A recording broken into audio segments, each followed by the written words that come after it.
Halo Sinergizer yang lagi dapat spotlight ketika COVID-19.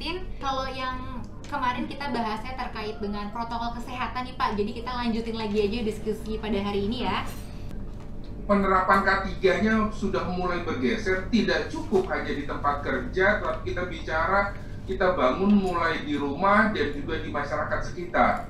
Penggunaan masker sebagai alat pelindung diri. Nah, ini salah satunya. Dengan COVID, orang semakin kenal alat pelindung diri.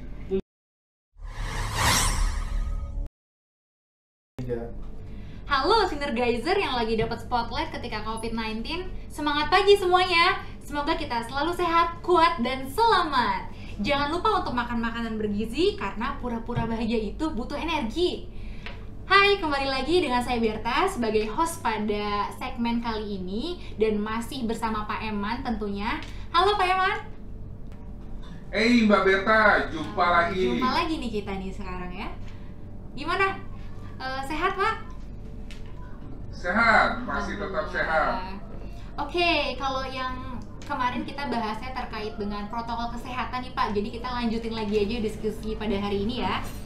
Siap. Oke, protokol kesehatan. Terpotong ya. Iya. Dengan protokol kesehatan itu seperti apa? Siap. Bisa tolong dilanjutkan lagi Pak, dijelaskan untuk protokol kesehatannya ini sendiri, misalnya yang diterapkan oleh Bapak tuh seperti apa? Jadi yang paling gampang adalah kalau buat kami, ini juga yang kita bicara terkait dengan K3, mungkin orang bicara lebih banyak di tempat kerja sekarang karena dengan adanya COVID ini orang bisa bekerja dari rumah dan dari manapun. Akhirnya penerapan K3-nya sudah mulai bergeser, tidak cukup hanya di tempat kerja, tapi kita bicara, kita bangun mulai di rumah dan juga di masyarakat sekitar. Kalau bicara protokol kesehatan terkait dengan PHBDS maupun Germas, paling gampang adalah yang bisa kita lakukan adalah pasti mencuci tangan. Dulu mungkin cuci tangan hanya sebelum makan, sekarang makan nggak makan tetap cuci tangan. Jadi itu poin yang pertama. Yang kedua adalah kadang-kadang kita bicara budaya kita untuk selalu menggunakan masker. Ini kadang-kadang yang masih menjadi tantangan. Mengenakan maskernya mungkin dipakai, tetapi dipakainya mungkin hanya di dagu, gitu tidak ya, sampai menutupi, iya, hanya di dagu, mulutnya tertutup tapi mungkin hidungnya tidak. Kadang-kadang penggunaan masker sebagai alat pelindung diri. Nah, ini salah satunya. Dengan COVID, orang semakin kenal alat pelindung diri. Mungkin dulu hanya jamak di kami orang-orang K3, tapi sekarang masyarakat jauh lebih peduli. Oh iya, ini loh yang namanya face shield, ini loh yang namanya masker. Jadi orang semakin peduli bagaimana apa yang dapat saya lakukan untuk memutus rantai penyebaran daripada COVID-19 ini. Betul Pak. Tentu saja yang terakhir adalah kita hindari kerumunan dan tetap jaga jarak. Betul. 1 maupun hingga 1,5 meter. Saya juga bahkan kadang-kadang karena kebetulan di kami juga cukup banyak anak milenial, pendekatannya kadang-kadang saya juga bilang, oh iya, kita ini tetap harus jaga jarak. Oh iya, kenapa jaga jarak? Karena yang dekat pun belum tentu jadian. Makanya kita harus pastikan ke situ ya Pak ya? jarak. Iya, kan pendekatannya kita bicara kadang-kadang kan kalau dengan anak milenial juga pendekatannya juga harus mencoba memahami mereka seperti apa, kira-kira begitu. Betul, dan pastinya mungkin kita harus tetap ergonomi ya Pak dalam melakukan pekerjaan ketika WFH ini ya. Benar sekali. Ini salah satu tantangan ketika kita bicara ketika kerja di kantor, meja kantornya sudah ada, ya, kursinya sudah dipersiapkan, docking stationnya sudah ada. Ketika kerja dari rumah, mungkin yang dibawa kan cuma laptopnya, meja dan kursi kantornya tetap ada di kantor. Iya. Jadi bagaimana mau tidak mau kita juga harus berinvestasi. Karena jangan sampai kerja dari pagi hingga sore, selesai kerja, badan kemudian karena posisi duduk yang gitu ya, lama Pak? tidak ergonomi, badan otot kemudian menjadi pegel-pegel. Mau ke rumah sakit takut, karena sekarang kalau ke rumah sakit, sakitnya apapun, protokolnya adalah mengikuti protokol COVID. Kurang lebihnya seperti itu. Betul Pak. Jadi yang paling penting adalah kalau buat saya tantangan ketika kerja dari rumah itu kita bicara kita membangun moods-nya semuanya dimulai ketika bangun pagi. Orang bilang kalau kerja di rumah kan bisa santuy. rebahan aja juga dibayar kok. Tetapi bagaimana ketika kita mulai dari bangun pagi, setidaknya kita membiasakan berpakaian, karena kalau mulai dari pakaiannya yang sudah santai, kecenderungan moodnya untuk bekerjanya pasti akan ikut turun, kira-kira seperti itu. Betul. Jadi pokoknya kita juga walaupun kerja di rumah jangan sampai melupakan posisi yang ergonomis juga ya Pak ya.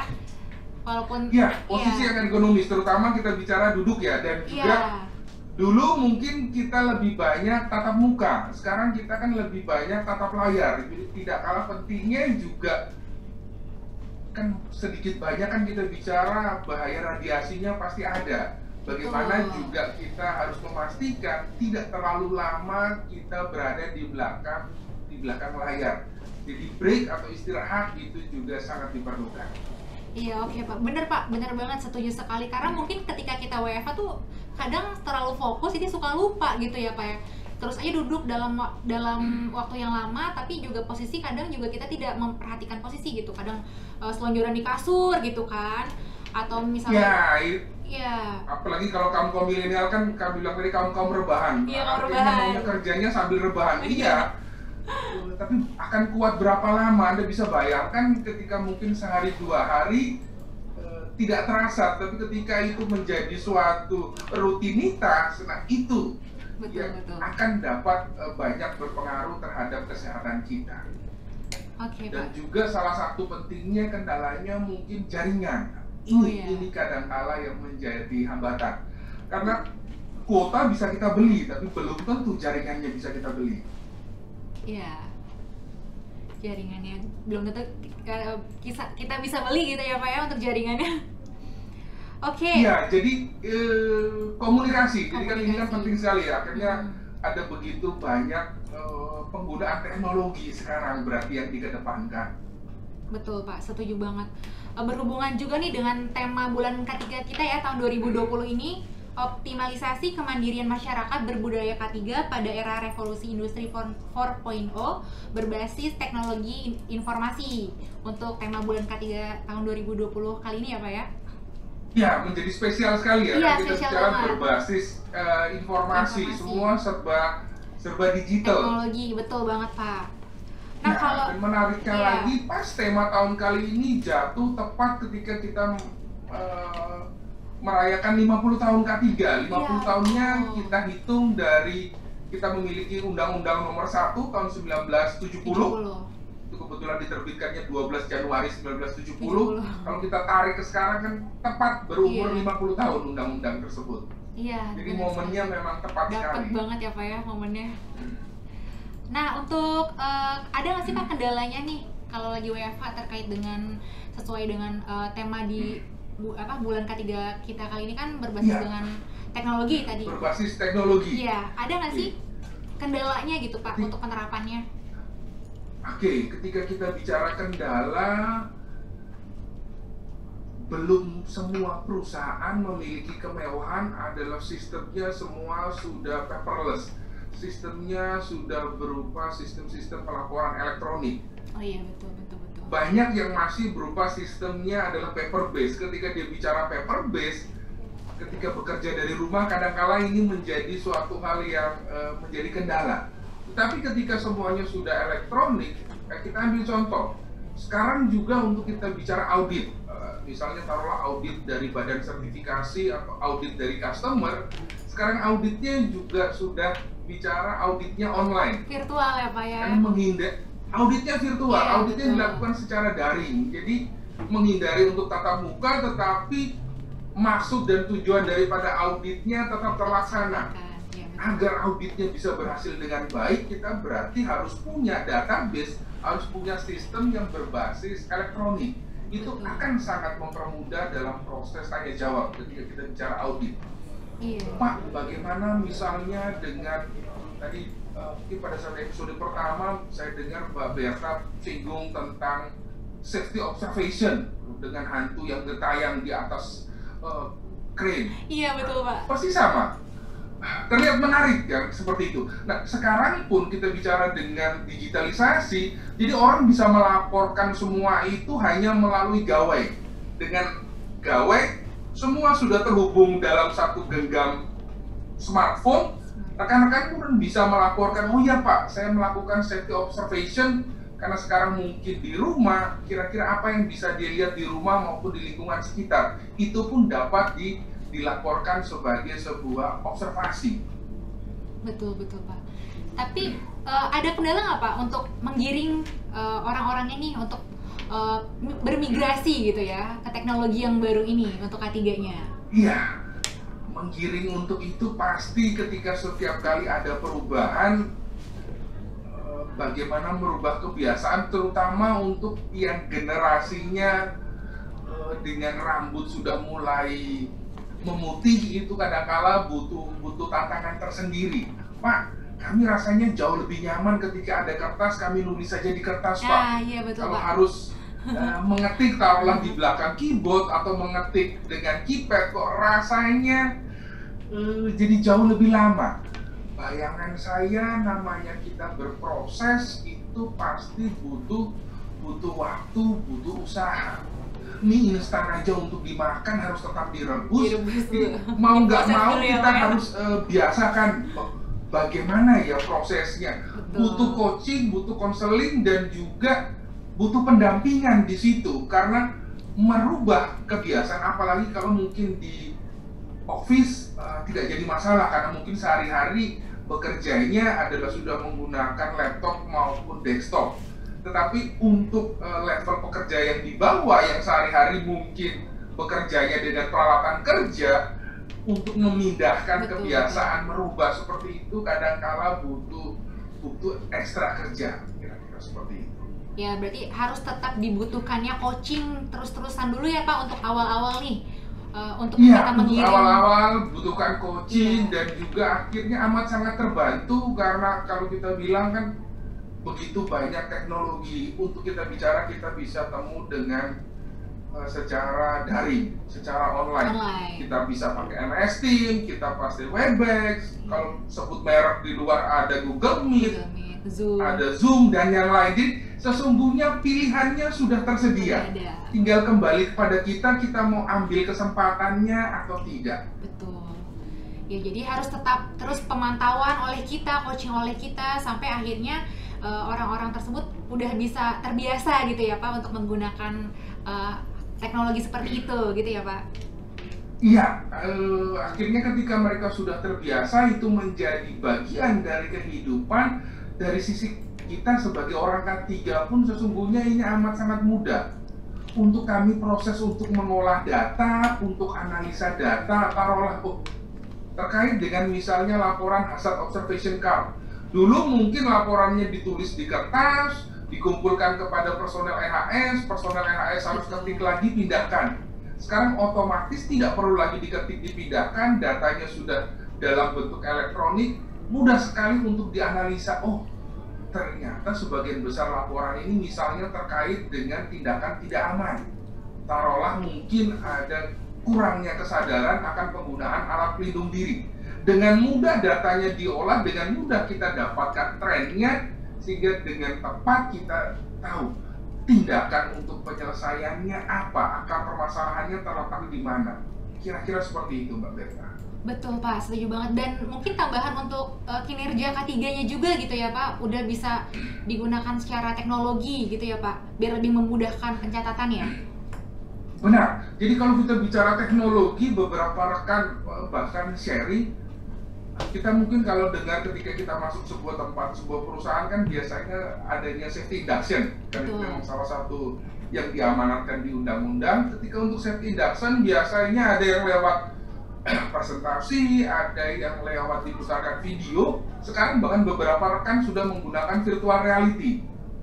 Jadi hanya tinggal karyawannya datang, dipasangkan dengan gadgetnya, virtual reality-nya akhirnya melihatnya seolah-olah 3 dimensi. Karyawan menjadi jauh lebih tertarik.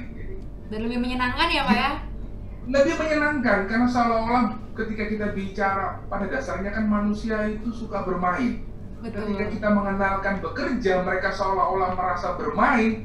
Jadi kurang lebihnya otak ini tidak ada lagi resistansi, otak menjadi jauh lebih terbuka, sehingga dengan mudah kita kita doktrin, kita cekokin apa aja hal terkait dengan K3, kurang lebihnya seperti itu. Oh iya betul Pak, itu saya baru dengar juga tuh Pak, untuk yang VR.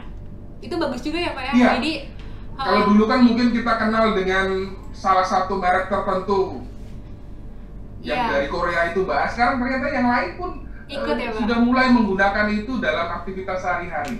Iya, ya menarik sekali ya Pak, ada yang menggunakan VR, jadi udah langsung semuanya mereka bisa mengimajinasikannya gitu dengan cara menonton aja videonya gitu ya Pak? Benar, jadi karena kan kalau kita bicara yang orang akan ingat paling jelas itu kan sesungguhnya bukan apa yang didengar tapi apa yang dilihat. Betul. Jadi bagaimana dengan teknologi kita mencoba untuk memvisualisasikannya. Nah itu menjadi salah satu keunggulan yang buat saya teknologi ini harus disikapi sehingga kita dapat gunakan secara cerdas. Iya, dan dapat mempermudah juga ya Pak, mempermudah kehidupan kita kalau kita tetap terus mengupdate teknologi. Tetap terus mengupdate-nya, benar-benar Mbak Berta. Kadang-kadang kami juga punya prinsip adalah ketika hidup saja sudah berat, jangan sampai kerja ini lebih berat daripada beban hidup. Jadi kita harus gunakan berbagai macam tool sehingga ketika kerjanya semakin mudah, orang semakin menikmati, kita harapkan hasil yang kita inginkan akan dapat tercapai. Betul sekali Pak, saya setuju sekali Pak dengan Pak Yaman. Wow, materinya sangat menginspirasi sekali ya Pak ya. Sama-sama kita coba berbagi dari pengalaman maupun sharing-sharing dengan rekan-rekan yang lain. Jadi orang biasa mungkin akan menunggu peluang. Ketika bicara orang yang sukses adalah mereka yang mampu menjemput peluang. Jadi jangan kita menjadikan dengan era COVID ini untuk kita bersantai-santai, kita mungkin berleha-leha, tapi kita coba lihat, ciptakan kira-kira peluang apa sih yang bisa kita terapkan, dan kali ini dengan pilihan teknologi yang tepat. Betul sekali Pak. Kalau dari Bapak sendiri ada harapan untuk dunia K3 ke depannya harus seperti apa sih Pak? Kalau dari harapan? Dari harapan kami sih, kami selalu bicara kedepannya benar-benar orang melihat K3 itu bukan hanya sebagai sebuah tambahan pekerjaan, bukan hanya dibebankan kepada Departemen EHS atau mungkin Departemen HSE, tetapi itu melekat pada tugas tanggung jawab setiap karyawan. Perusahaan kedepannya kita harapkan mampu mengalokasikan dana yang lebih banyak sehingga akhirnya dengan dana yang lebih tadi mampu kita gunakan untuk mendukung dalam kegiatan-kegiatan yang ada di tempat kerja. Dan juga kita mohon dengan sangat partisipasi dan juga bagaimana pembinaan teknis dari regulator. Dalam hal ini kalau kita bicara K3 tentu saja dimotori oleh Kementerian Tenaga Kerja. Iya, jadi regulatornya juga bergerak dengan jauh lebih aktif, terutama dalam kita bicara pembinaan teknis, mempermudah perizinan-perizinan, kemudian kita sebagai pekerja jauh lebih aktif dan kita harapkan manajemen juga punya lebih untuk komitmen terkait dengan sumber daya. Betul sekali. Jadi kita diharapkan untuk tugas dan tanggung jawab dari HSE ini udah mengakar gitu ya Pak untuk semua lapisan karyawan. Jadi sudah, tadi lagi balik ke awal, sudah menjadi budaya K3 di dalam suatu perusahaan gitu ya Pak. Jadi tidak membebankan sudah menjadi budaya, benar sekali. Jadi biar kami selalu bilang, kadang-kadang jargon kami, biar kami di orang K3 ini jangan sampai kerjanya all out tetapi gajinya all in. Jadi ketika yang lain sudah bisa saling support, sudah bisa saling bantu, oh ya, kita ini berada di dalam perahu yang sama. Ketika perahunya yang sama, dengan satu nahkoda kita harapkan kita bisa sampai ke pelabuhan yang sama. Betul sekali. Dan untuk regulator juga diharapkan terus aktif ya Pak untuk mengupdate semua segala regulasi terkait dengan K3-nya. Terus aktif dengan cukup banyak sekali. Saya juga dari pihak kementerian juga sekarang punya daring online. Kalau Mbak lihat ada teman K3. Buat saya di tahun 2020 ini salah satu terobosan, kita harapkan teman K3-nya juga mampu berproses sehingga dengan mudah kita bicara membantu kami sebagai praktisi. Betul sekali, dan mempermudah juga untuk perizinan ya Pak?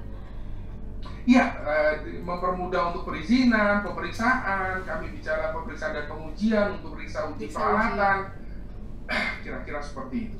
Oke, semoga saya juga harapkan juga seperti itu Pak, karena memang sekarang nih K3 nih sedang in-innya nih, karena ada COVID ini ya Pak, lagi naik-naiknya terkait dengan kesehatan. Lagi naik-naik daunnya, apalagi dengan Menteri Tenaga Kerja juga mempersyaratkan adanya petugas K3 di gugus COVID di perusahaan masing-masing. Betul. Ya, jadi kami merasa mendapat tempat, kami merasa mendapat apresiasi. Oh iya, ternyata apa yang selama ini dilakukan orang sudah memandang itu sebagai suatu hal yang esensi untuk jalannya sebuah roda perusahaan. Tinggal bagaimana kesempatan, tinggal bagaimana kepercayaan dan amanah yang diberikan, kami sebagai praktisi K3 harus mampu mengembannya. Betul. Oke, jadi harapan dari kita semoga K3 ini tetap terus update, terus menjadi bagian yang di spotlightin gitu ya Pak ya, bahasanya. Ya, tetap menjadi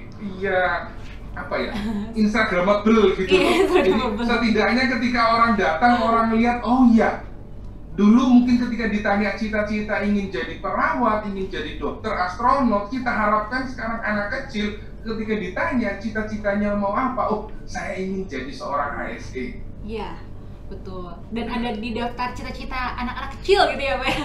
Oke, iya, semoga itu akan menjadi salah satu cita-cita. Oke, amin. Oke deh Bapak, Pak Eman, terima kasih atas waktunya. Sangat menginspirasi sekali Pak untuk terima kasih sekali untuk kesempatannya, suatu kehormatan dapat berada di sini, kita bisa saling diskusi, mendengarkan cerita maupun sedikit sharing pengalaman saya. Oke, nanti diharapkan kita bisa diskusi lagi ya Pak untuk video-video yang berikutnya. Boleh dong? Siap, ditunggu untuk kesempatan selanjutnya. Dan jangan lupa subscribe dan like, comment, and subscribe untuk YouTube channel dan sosmed kita, dan jangan lupa untuk tonton episode berikutnya. Oke, dadah, see you next time. Siap, terima kasih. Terima kasih Pak.